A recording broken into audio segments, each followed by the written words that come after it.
Hello everyone, welcome to Wicked West Books. My name is Meg West, and today we are going to be talking about the Foundryside Trilogy by Robert Jackson Bennett. This is a trilogy that has been out for a little while, but I'm a little bit behind on reading it. And he does have a series that is actively coming out. There is a new book. It's coming around sometime around when this video is released. I don't actually know when. But that one is very Sherlock Holmesian and vampire, I think. I don't know. I went into this series completely blind, so other than knowing that it's kind of a mystery, but is also a fantasy, I don't know much else about The Tainted Cup. I picked up this book because of a recommendation by this book talker. I do not remember her name, but I did screenshot her page so that I could shout her out. She did a video a little while ago, quite a while ago, where she recommended books based on your Baldur's Gate romance, and this is the romance that she gave to Gale, who is my favorite romance. I needed nothing more than this to convince me that this was a series that I absolutely had to read. So I bought the book then and there, and I finally got around to reading it. This book series has a magic system that I've heard a lot of other people call unique. I think that it is a good blend of some magic systems that I have read before. One of those magic systems that sticks out to me is the one from Name of the Wind. It was just a very parallel thing when I am reading Foundryside and I hear that their magic convinces an item to do something it's not normally meant to do. One way that it does this is the same way that I remember in the Name of the Wind magic system, where you can convince two separate items that they are a singular item, so that whatever force you put onto one of the items also affects the second item, as though they were the same thing, even when physically they are not. And that's how the magic system works for here. I've also heard it compared to the magic from The Emperor's Soul by Brandon Sanderson, and I want to throw in just a little bit of the gravity binding situation that goes on in The Way of Kings. The magic system actually works by writing new instructions for how an item is supposed to react to anything into that item. So one of the other ones that get brought up a lot is that carriages are told, their wheels are told that they are constantly on a downward slope, and that is what makes them move forward. It's not true, but the wheel doesn't know that. The first book in this series was just an absolutely fun, good time. I had a blast going through the entire book. It was a little bit ridiculous. It was a little bit campy. The characters were a little bit over the top and a little bit immature, and it was fun. I didn't take it too seriously. It was just a fun, good time. And by the time that I got to the end of the trilogy, this trilogy gave me like the saddest happy ending that I think I've ever read.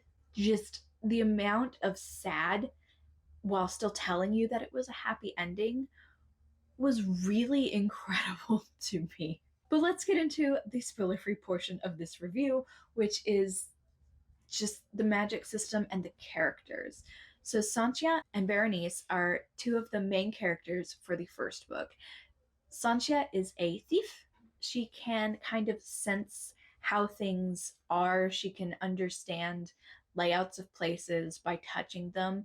We don't know why at the beginning she is able to do this with items, touch them, and know something about their history and what the item kind of holds as memory. But that's what she can do, and it turns her into a fantastic thief. Berenice is the apprentice to someone who is very, very high up in the noble society as far as creating this magic system that they are still inventing and still trying to understand throughout the trilogy. And they become a couple. Yes, that's kind of a spoiler, but if you're looking for a woman and woman romance, this has that element to it. Another one of the main characters is a character named Gregor Dandolo, and I didn't pay too much attention to him in the first book, but the beginning of the second book, right at the beginning of the second book, he became my favorite character. My favorite human character in the book.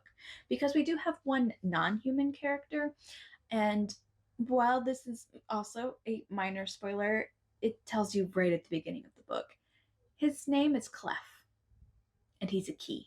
And if that doesn't set the funny, good time tone for book one, I don't know what would. So I have to mention it. And the other character that, especially for Foundryside, you have to pay attention to is Orzo, who is an old man who is very grumpy about the way things are going and thinks that the world should just see things the way he should and everyone else is dumb, which tends to be an opinion I can share most of the time. But honestly, you put these characters together and give them a villain that is trying to do some absolutely horrendous things. And Foundryside was fun. It was just so much fun to read it through, learning the magic systems, getting to know the characters getting to know each other, because Berenice and Orzo were the only ones who knew each other before this book even started. It was just truly a fun time. And then in book two, things got a little bit more serious. The characters were put in definitely more danger, and you're not sure how all of them are going to get out of it safely. Without spoilers, that's about all I can do. And then book three actually takes place 8 books after the events of book two. So, other than telling you that it was one of the most epic magic system battles, and I've read most of Brandon Sanderson, it was one of the most epic battles with magic systems that I have ever read, and it was fantastic. Even though the tone also starts off on this very light, fluffy, funny side, and then through to Locklands, it becomes a very serious, very like world ending seriousness kind of story. So if you want a book where the characters definitely mature and just the level of danger in this world increases as more of the magic system is understood, that's something you will definitely get in this series. Honestly, I think that's all I can really say without spoiling it, and I don't know that I necessarily want this video to be spoily. I just want you to read it because it was a really good series. I think overall the entire thing got a 4.5 stars from me, and it's one that I am going to be getting the books for the series to put on these shelves because it's one that I want to keep. And I already have the next Robert Jackson Bennett book on hold at the library, so I will be checking that out when I get the chance. Have you read this book? If you have, let me know down below. The comments might be a bit spoilery if anyone wants to give me their opinions on it. But I hope you like this video, and if I convinced you to read it, definitely go read it and let me know what you think about it when it's all over.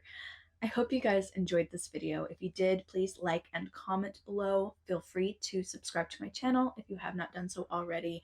I will be back with another video next week. Have a wicked day.